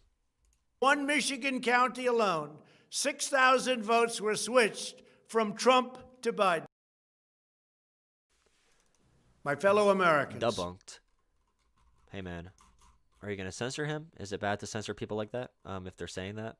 Throughout the summer, Democrats this is blocked the stimulus statement. COVID relief legislation in an effort to advance their extreme left-wing agenda and influence the election. Then, a few months ago, Congress started negotiations on a new package to get urgently needed help to the American people. It's taken forever. However, the bill they are now planning to send back to my desk is much different than anticipated. It really is a disgrace. For example, among the more than 5,000... Yeah, you can retract claims, but it doesn't matter, right? If you spend 2 weeks saying, like, say, for example, a news station peddles things that are pretty false for 2 straight weeks, and they ruin the characterization of a company or a person, it doesn't matter if they retract that statement. They're still up for defamation. 1,000 pages in this bill, which nobody in Congress has read because of its length and complexity. Yo, don't call me a Yo, you know what? I have a libtard shirt, actually. Should I put it on? I could go find it. It says, when you're so open-minded that your brains fall out. Called the COVID relief bill, but it has almost nothing to do with COVID. And you can't say that either. That's what they call a bad word. I don't even use that term anymore because I'm a good boy. The bill contains $85.5 million for assistance to Cambodia, $134 million to Burma, $1.3 billion. Are we getting $2,000? It's up to Mr. McConnell and Rand Paul and Lindsey Graham and Marco Rubio and whatever other Ron Johnson. Don't forget about Ron Johnson. Remember, I don't know how it works actually. Well, yeah. Senators can hold it up like Ron Johnson can and everything, but Egypt and don't say it, the libtard word. It's bad, dude. Really, really bad word. The Egyptian military, which will go out and buy almost exclusively Russian military equipment. $25 million for democracy and gender programs in Pakistan. $505 million to Belize, Costa Rica, El Salvador, Guatemala, Honduras, Nicaragua. Like how I only respond to comments you agree with? Well, I cannot respond to comments that literally say, not debunked, not debunked, not debunked, that's false. You sound like a libtard. How am I supposed to respond to that? Like you just sound like a mumbling fool. And Panama. $40 million for the Kennedy Center in Washington, D.C., which is not even open for business. $1 billion for the Smithsonian, and an additional $154 million for the National Gallery of Art. Likewise, these facilities are essentially not open. $7 million for reef fish management, $25 million to combat Asian carp, $2.5 million to count the number of amberjack fish in the Gulf of Mexico, a provision to promote the breeding of fish in federal hatcheries, $3 million in poultry production technology, $2 million to research the impact of down trees, $566 million for construction. Hey, how do you Trump people feel about Trump pardoning 4 more war criminals today? You know, very good foreign policy. Very anti-war man. How do you feel about that one? Blackwater, mercenaries that killed civilians, war crimes, pretty cool. Projects at the FBI. The bill also allows stimulus checks for the family members of illegal aliens, allowing them to get up to $1,800 each. This is far more than the Americans are given. Despite all of this wasteful spending and much more, the $900 billion package provides hardworking taxpayers with only $600 each in relief payments.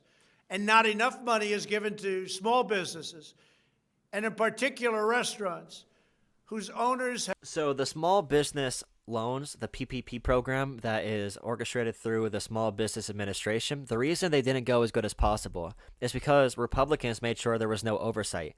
There was no committee to make sure the funds were handed out appropriately, and many corporations that didn't qualify for forgiven loans, the $350 billion reserved for that purpose, they still got it. The big popularized version is the Los Angeles Lakers got a big PPP loan, and that's pretty shitty, of course. But Republicans are the ones that did that shit. So have suffered so grievously.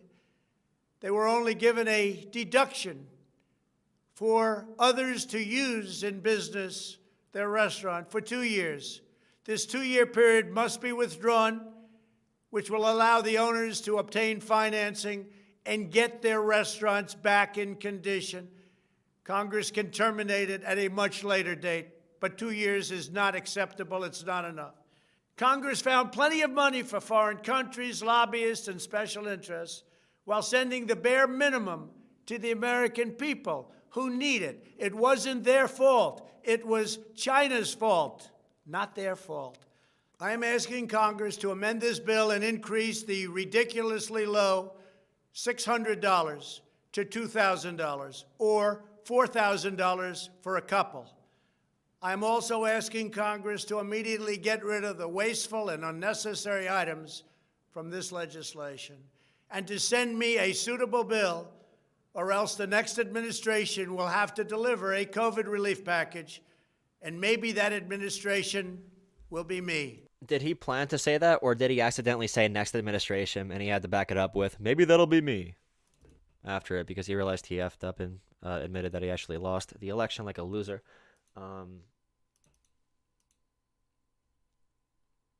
Yeah, Dems are fully on board with it. Fully on board. Marianne Williamson. Trump said do 2K a month tonight, and Pelosi said great, let's do it.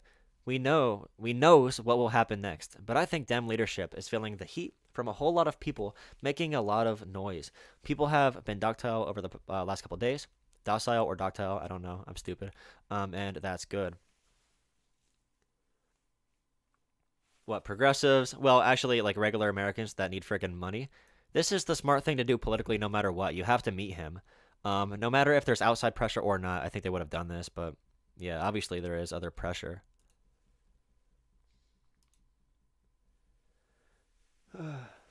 Hey, thank you, John, for the membership, tier 2 membership. Thank you very much, and joining the YouTube algorithm, pretty cool. Anybody else who is here and who is not yet subscribed, please consider doing so. I think we just hit 3,500 subscribers, which is pretty cool.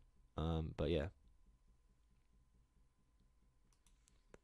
sock done left is pretty cool. Socialism done left, and all these people who are like very, very anti-liberal on the left are saying like, you know, Democrats only gave us $600, but Democrats were pushing for $1,200, $2K, depending on who you ask.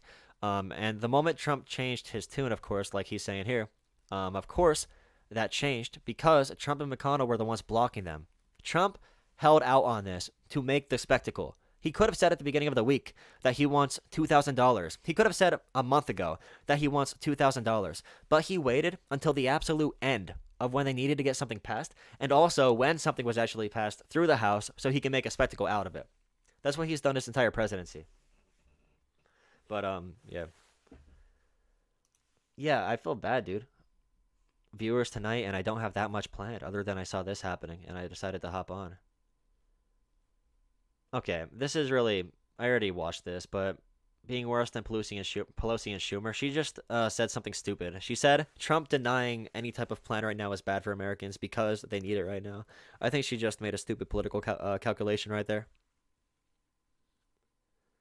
Trump's conveniently leaving out funds to Israel, Venezuela, Hong Kong, and the border wall. Yep, 100%.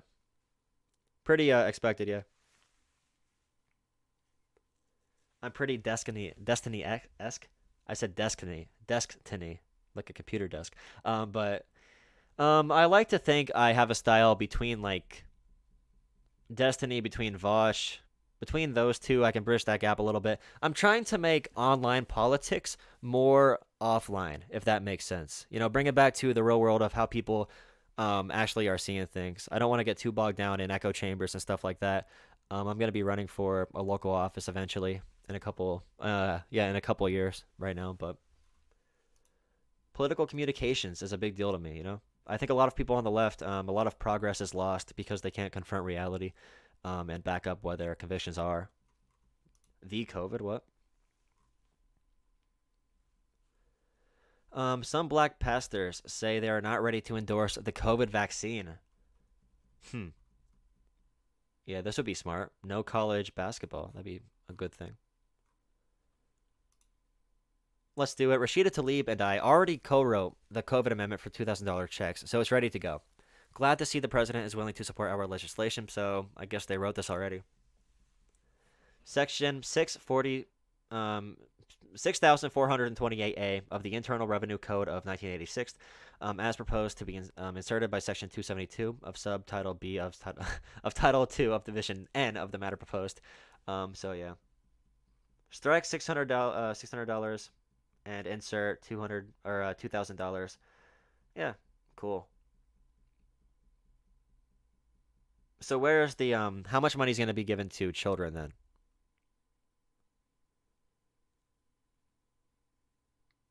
Each place it appears? Okay, so 2,000 for children as well, I guess. Interesting. I would think it'd be like 2,000 for adults and maybe 600 still for children, or maybe 1,000, half that for children, which would be really interesting. For people asking about the insane and corrupt tax giveaways in the deal, the 3 martini lunch, trash. Much of that gross stuff is actually the omnibus. It's a little confusing, but basically there's 3 major components to the COVID deal. Number 1, roll. Number 2, omnibus, omniliberal. Number 2, omniliberal. Number 3, COVID relief. For context, it actually took 3 votes to pass this COVID bill. First vote, the process vote. The roll vote cleared the way for the bill to be brought to a vote, so soon after text dropped, it passed, which is the reason why the vote happened so fast. Okay. AOC voted no on that. The second is the omniliberal. What's that? Basically, the deal is centered on tying COVID relief to funding the gov, aka omniliberal. They were tied together so Poles who were against COVID relief could trade their horse write-offs, etc. in the omni. Gross, no. It's gross, but true. Yes, true. You can thank Mitch for that. She's not going too hard at Democrats, although she probably can be. Okay. Third is the actual COVID relief. The 2 little $600 checks, $300 in UI, SNAP. There were also some omnis tacked on, but less controversial. I voted present on this because the process is so effed up. But then, yes, because my families are so hungry. Okay.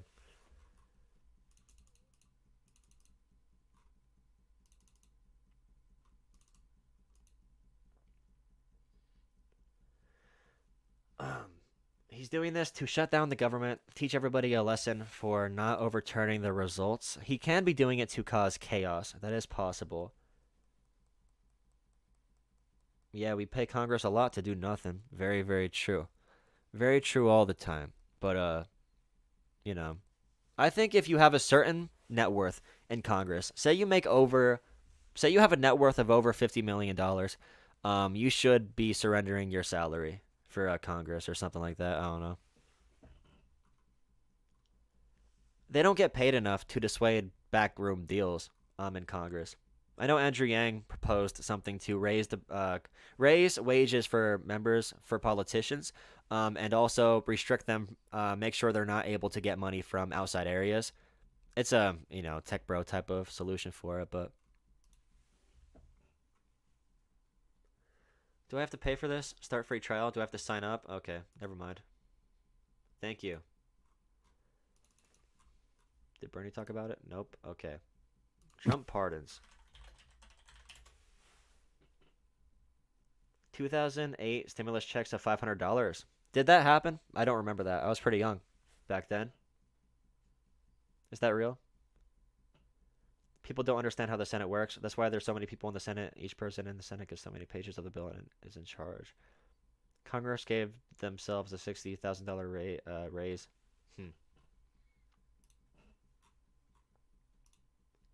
AP News. President Donald Trump on Tuesday pardoned 15 people, including a pair of, fuck you, congressional Republicans who were strong and early supporters. 2016 campaign official ensnared in the Russia probe and former government contractors convicted in the 2007 massacre in Baghdad.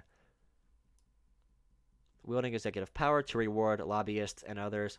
Trump really drained the swamp, right? Wronged by the legal system he seized as a bias in him. Yeah, this isn't unusual. He has more pardons before him. Rudy Giuliani is going to get pardoned, of course. Representative Duncan Hunter, not Dunker Hunter. If Trump wants the vote overturned, he will issue limited martial law. I don't know what the rules are about that. I was actually going to look something up about martial law and if Trump can actually use it, because I'm not really informed on that. But martial law. Can President Trump use martial law?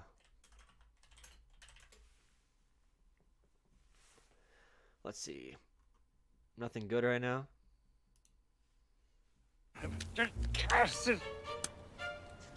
Cool ad. Yo, hit that sub button. Hit that subscribe button, please. Thank you. Martial law, Eminem law, Marshall Mathers law, Marshall Mathers LP2 law, you know. Out of that extraordinary rebuke from top military leaders pushing back against the talk of imposing martial law that's reportedly swirling inside the Trump White House. The Secretary of the Army and the Army Chief of Staff having to release a joint statement saying in part, quote, there is no role for the U.S. military in determining the outcome of an American election. It is remarkable that military officials are even having to say this, but that is the response after multiple reports. Trump asked about the option on Friday during an Oval Office meeting about overturning the election. Trump says the reporting is wrong. One person attending Friday's meeting was Trump's former national security advisor, Michael Flynn. Now, the day before that meeting, this is what Flynn said. Watch.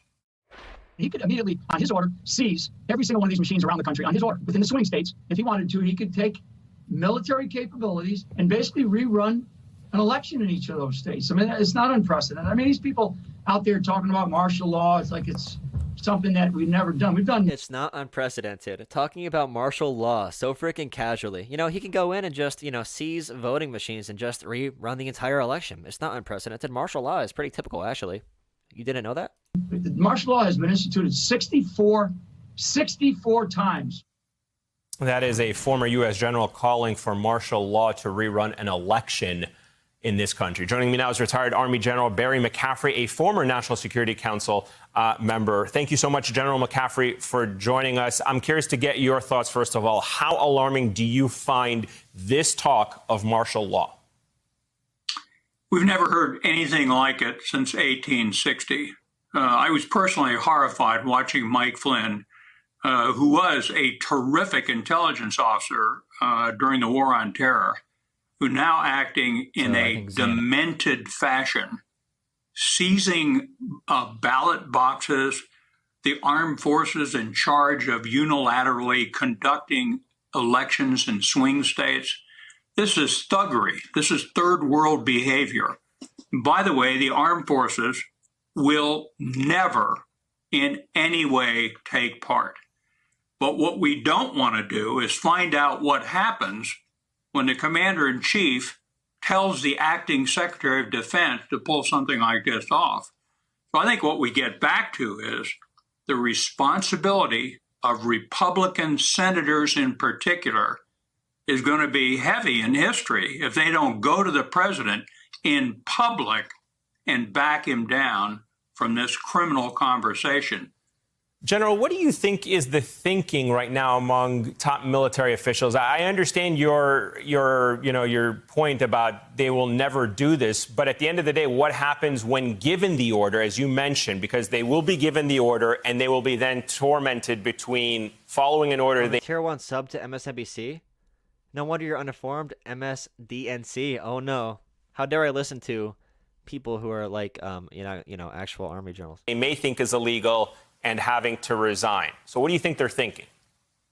Well, there'll be no torment whatsoever. If they get an order that is clearly illegal, they have lawyers, both military and civilian, who will rule on it. This would be patently unconstitutional. They simply won't do it. But then the question becomes, will the Congress get engaged? Will the Supreme Court get engaged? Will Trump start firing generals until he finds somebody that would move? Right. By the way, I might add, that acting Secretary of Defense, a retired lieutenant colonel, will bear a heavy responsibility. The chairman of the JCS has no command authority over the armed forces. Two civilians do, Trump and Chris Miller. So we need the Senate, Republicans in particular, to step up, and not in private, but in public, and say, we're not going there with you. Hey, I'm Ari Melber from MSNBC. You can see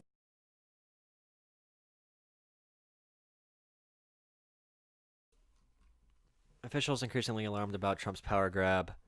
Why it matters, these officials tell me that Trump is spending too much time with people they consider crackpots or conspiracy theorists and flirting with blatant abuses of power, which matters because Donald Trump, of course, is a freaking mentally ill man. Like, actually, there's a lot of things wrong with him. He has severe narcissistic disorder. He will do anything and lash out. The big picture, their fears included Trump's interest in former National Security Advisor Michael Flynn's wild walk of martial law. An idea floated of an executive order to commandeer, I don't even know, voting machines, and the specter of Sidney Powell. The conspiracy spewing election lawyer obtaining governmental power, and top-level security clearance. Sidney Powell is back with the Trump camp after Trump decided to disavow her. People who are concerned and nervous aren't the weak-kneed bureaucrats that we loathe, the official added. These are people who have endured arguably more insanity and mayhem than any administration officials in history. A special counsel for election fraud by Powell. Okay, well, that's probably going to be fun to go through. He's going to lash out a lot. The thing I've been waiting for is to see how far people are willing to go into the streets off of Trump's craziness. Like, if Trump says, storm Washington, I need you here, will they do that? I think they will. Will Trump actually explicitly say that? I don't know. But all I know is I'm probably going to take any signs I have up. Like, I have an equality sign hung up somewhere near my house. I might take that away for when the Civil War starts, right? Amazing. Well,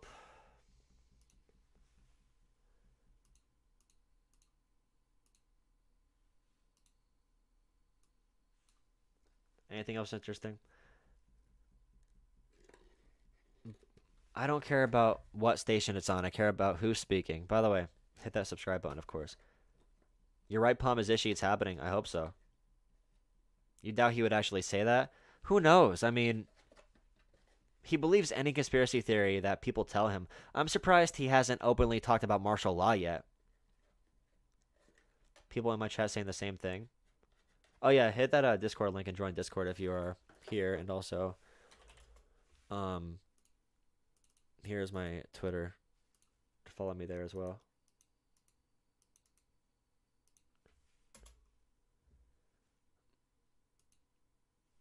Did anybody see the Robert Lee video yet?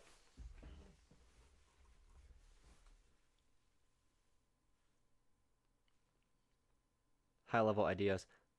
Who was Robert E. Lee? So they're defending why Robert E. Lee statues should stay up. Robert E. Lee.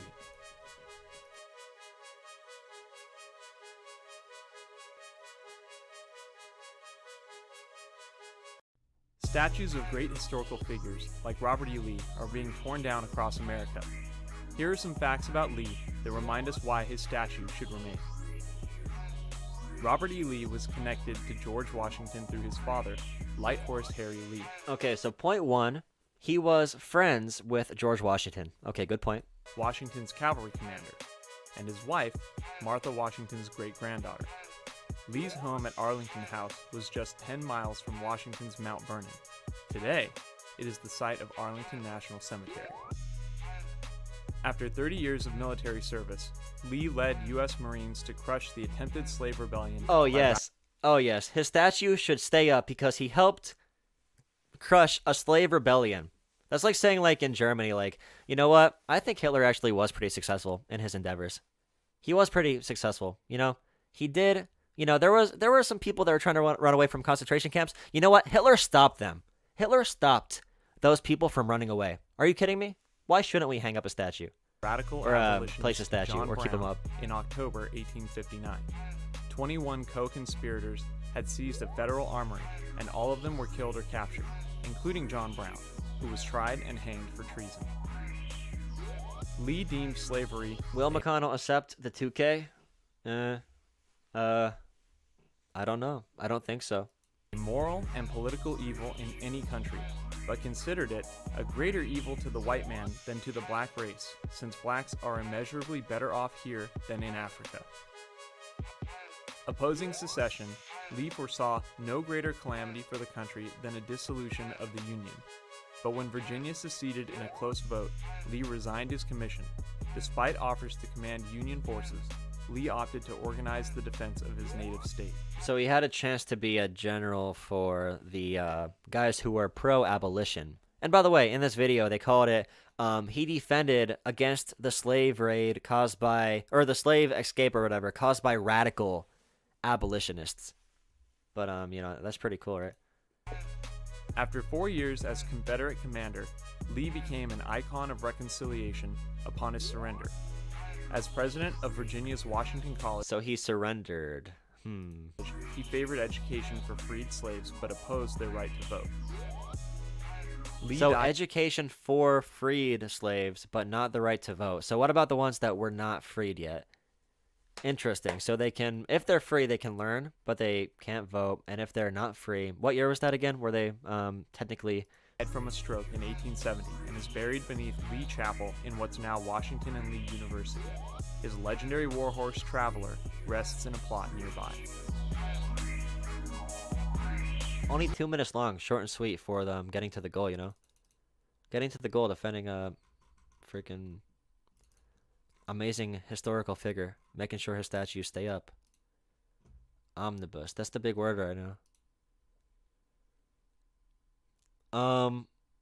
Yeah, I don't know. This is pretty expected out of a bill like this, honestly. Money for art programs, unless if you think maintaining those things aren't important. I think that's kind of important, especially during COVID if they needed more funding for it. The Smithsonian and stuff, I don't have an issue with that. Foreign countries, like, we give that aid for reasons. It's not, like, we're not just giving money to people. I'm sure the money that we give to these countries pays for itself when it comes to geopolitical strategy. And obviously I'm not making any statements on that, but I mean, that's what it's for.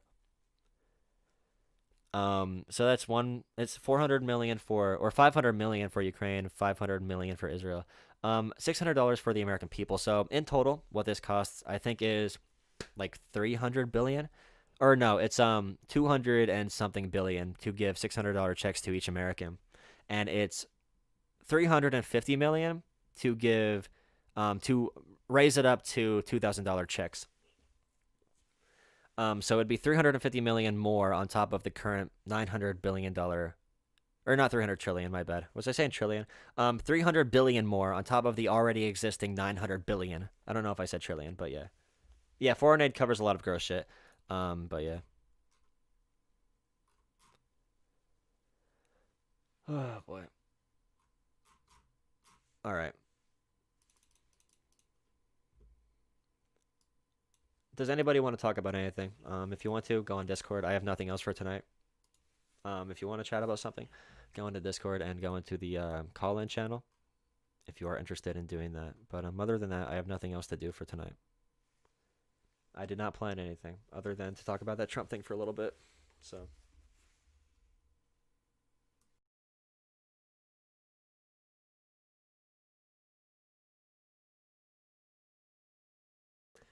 This guy right here, dude. This guy right here. Doofus. Look at AOC shilling.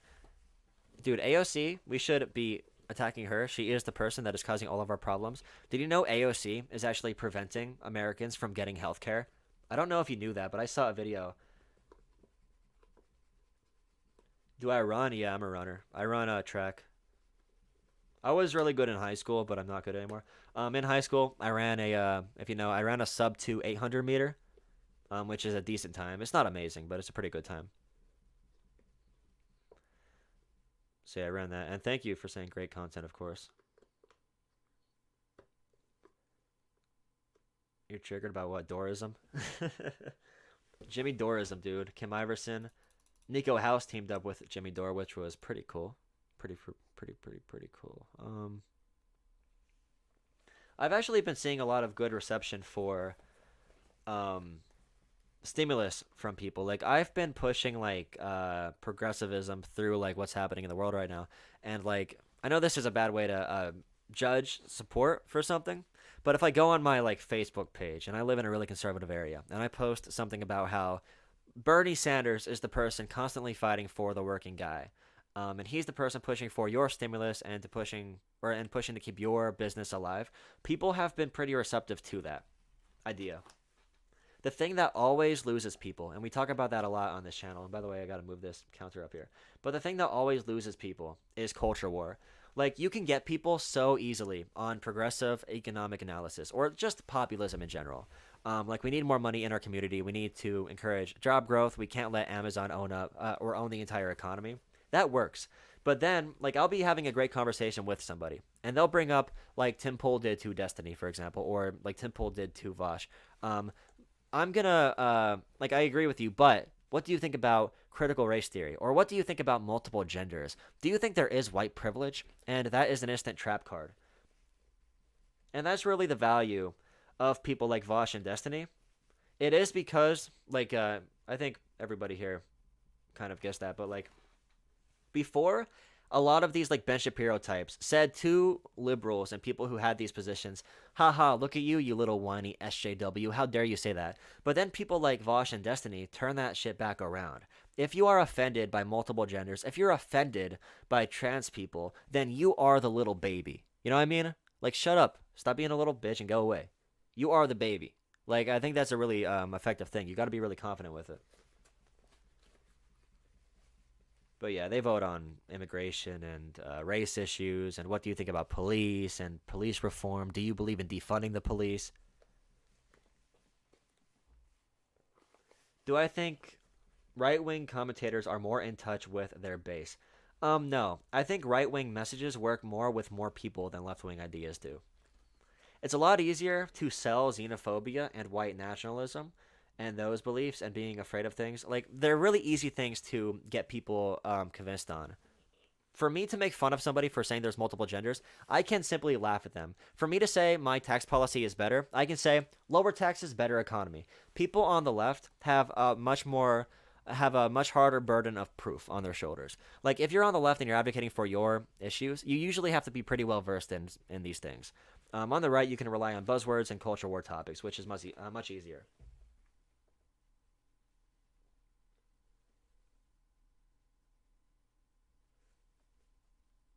No, what I say to people when they bring that shit up, I'm like, hey, if you don't want to make our community better, if you don't want jobs, if you want to keep on being controlled by these people who have all the money, and you want to keep on fighting over this petty bullshit, be my guest. I'll be talking to people who actually want to get some stuff done. That usually works on people. Like, you say to them, like, it's a really hard goal to achieve, but it basically starts with, they want us fighting over this. You know, the old thing. They want us fighting about gender and race and sexuality. They want us fighting over this stuff while they steal our livelihood or something like that. They want us fighting over this petty BS. No, you don't say grow up to them. You don't say grow up. No. But you're confident. You have to be really confident with it. You can't be like, yeah, I guess I might support trans issues. Like, you have to just be like, yeah, I don't see an issue with it. You don't got to go into some type of like SJW rant, but just be like, yeah, I don't see an issue with it. Why do you see an issue with it? Keep on asking them why they see an issue with it. No, don't make them look. No, I didn't mean that. That was inflammatory.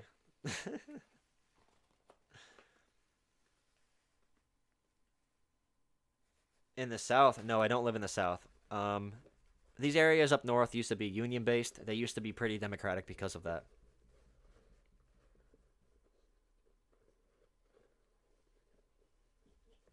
The government sends no money to these cities. I don't know what you're talking about. Literally, education is based off of, being based off property taxes is the biggest hindrance.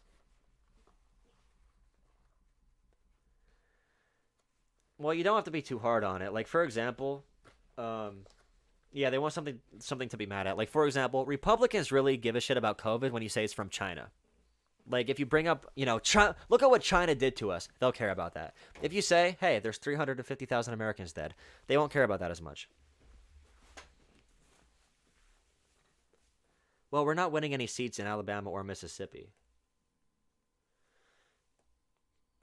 What was I going to say about economics and how to sell that? People aren't completely... Like, people will be receptive of your ideas. But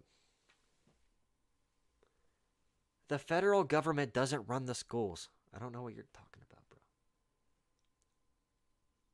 Pennsylvania, baby.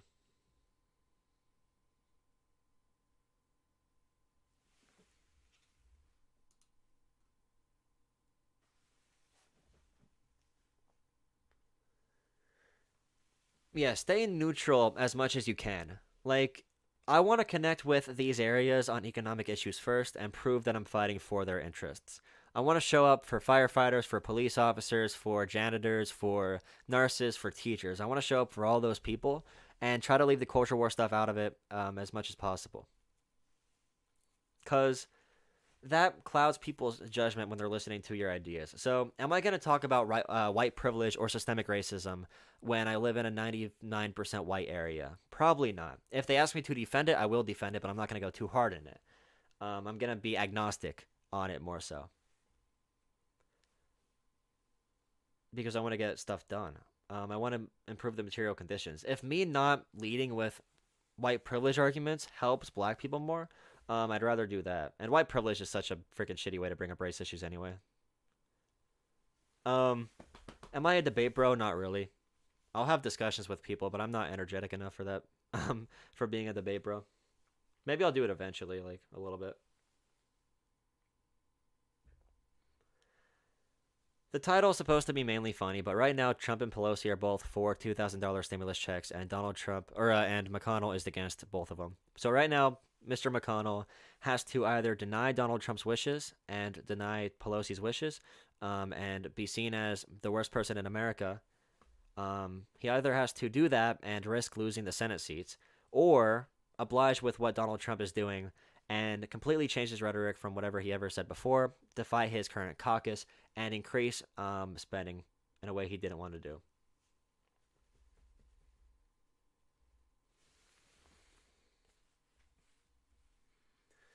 Just in general, I think academics don't have a good way to describe issues to people. Like, terms like toxic masculinity or white privilege or stuff like that.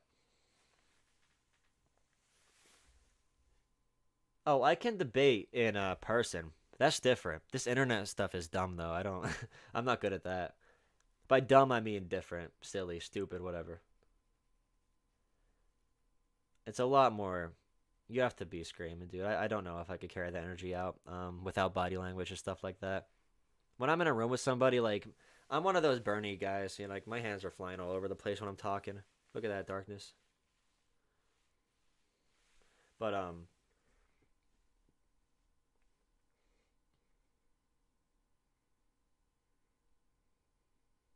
yeah, I don't need that to run for actual office.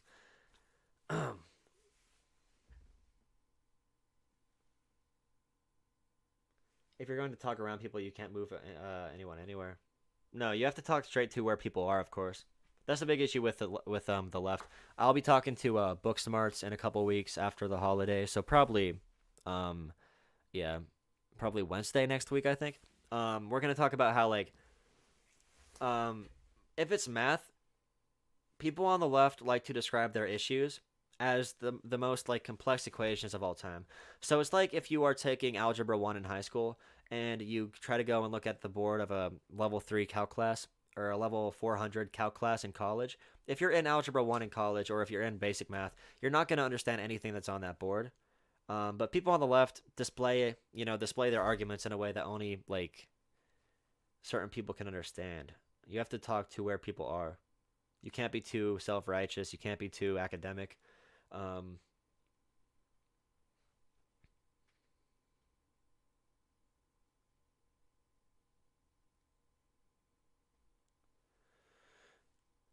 Oh, yeah, definitely.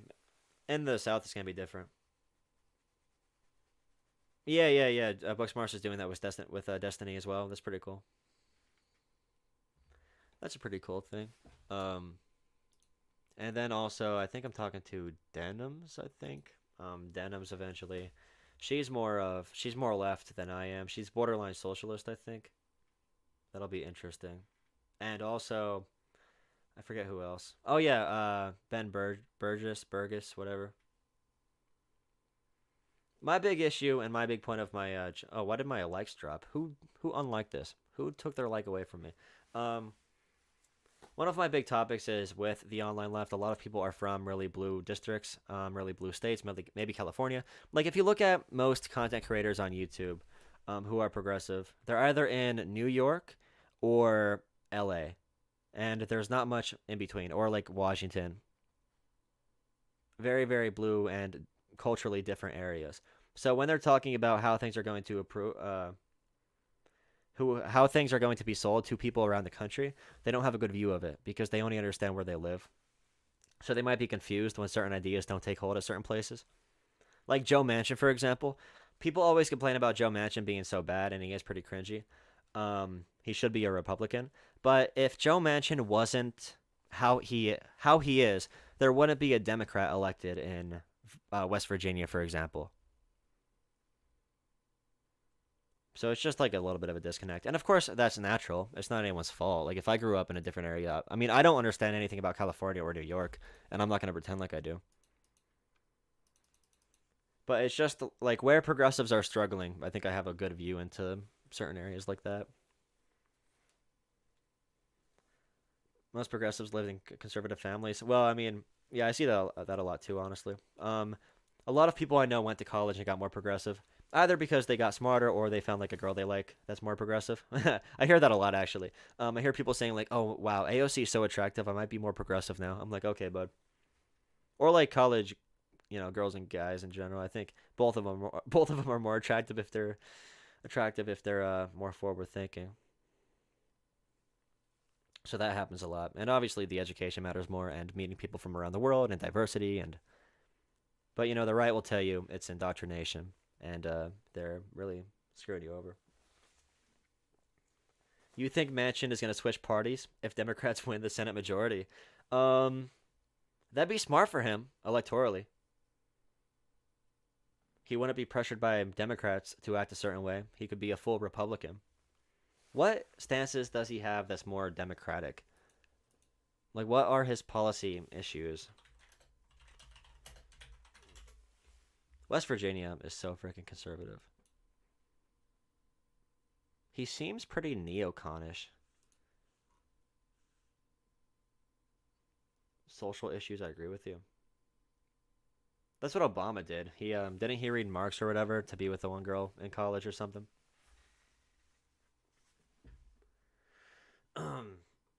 Comparing Joe Manchin's voting record to another senator. Select senator. Interesting. Who should I pick? How about we do some Harris out here? That'd be an interesting one. 59% agree, 41% disagree. What about like Bernie? How about that? That should be a lot different, right? Okay.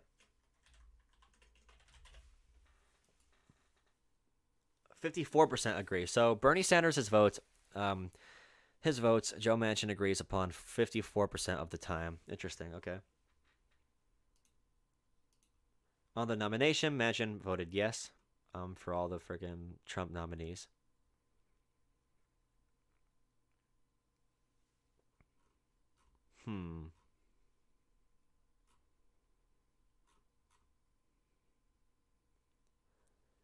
Act to provide congressional review and to counter Iranian and Russian government's aggression. So he's more hawkish on foreign policy, of course. Won't expand things like Medicaid. Will appoint Trump judges and stuff. Okay. Oh, Susan Collins. That's actually a pretty good one. You're right. I'll try that. Suzanne. All right. 71% agree. So he agrees with Susan Collins for 71% of the time. He agrees with her more than he agrees with Bernie Sanders.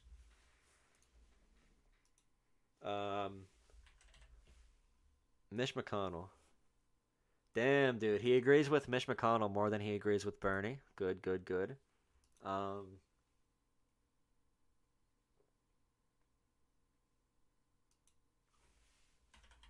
Marco Rubio. Yeah, okay. Pretty cool. What about like a normie Democrat like Klobuchar? Klobuchar. Okay, he agrees with Klobuchar. So he's like a Klobuchar Democrat, a little bit to the right of Kloby. But regular Kloby, not like not presidential Kloby. Kloby moved to the left a little bit for her presidential run and her rhetoric. Mike Bennett, dude. Yo, Mike Bennett, dude. Mike Bennett. Why does no one attack him? He seems pretty bad. Well, he didn't appoint Trump's people. He didn't vote to appoint them, so that's a little bit different, I guess. Different motions. Flying the flag. Yeah, so this is all symbolic shit. And Trump appointees. Okay. So they agreed on everything but this. They should be coming for his throat. Hickenlooper. Hickenlooper's a god, dude. Hickenlooper, the guy who came out in the debates and attacked socialism in the goddamn Democratic Party. Is he in the... Wait, Did he lose or something so I can't, like, look him up? What's his name? John? Oh, wait, no, John McCain's in here. Oh, John McCain's. Wait. Was John McCain more progressive than Joe Manchin? I'm just going to test it against Bernie's. Nope, never mind. Nope. Okay. That's what I thought. That's what I thought. Am I spelling Hickenlooper wrong? Hicken? Is he in the House or something? No, was he a representative and he ran for Senate? Is that why I can't find him? That might be why.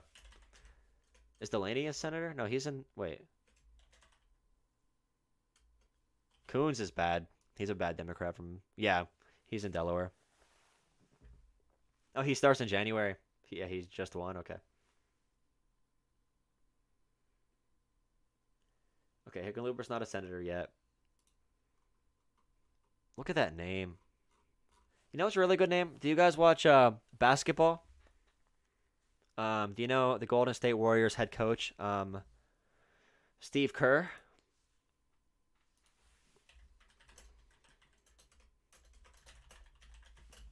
So imagine being a basketball coach and, yeah, this is right.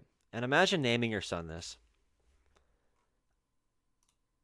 So this is his son's name. You're a basketball coach. Steve Kerr named his son Nick Kerr. Really weird. I don't know. It's just, I can't imagine that he hasn't, like, had that issue somewhere. Like, I don't know, dude. It's just a freaking marvel of the world, I guess.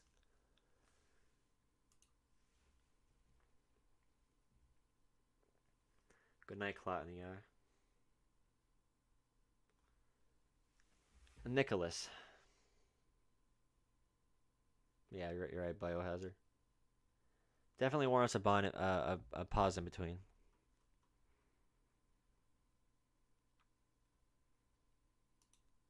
His name is actually Charles? Huh? Yeah, he's progressive, all right. Chuck Schumer, dude. Barney. Shit. Oh, yeah, his name is Bernard, not Bernie.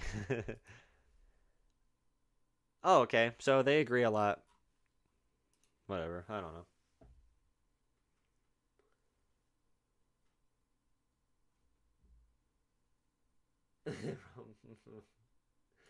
All right. I'm gonna log off here. I usually go for 2 hours at night. This is exactly 2 hours.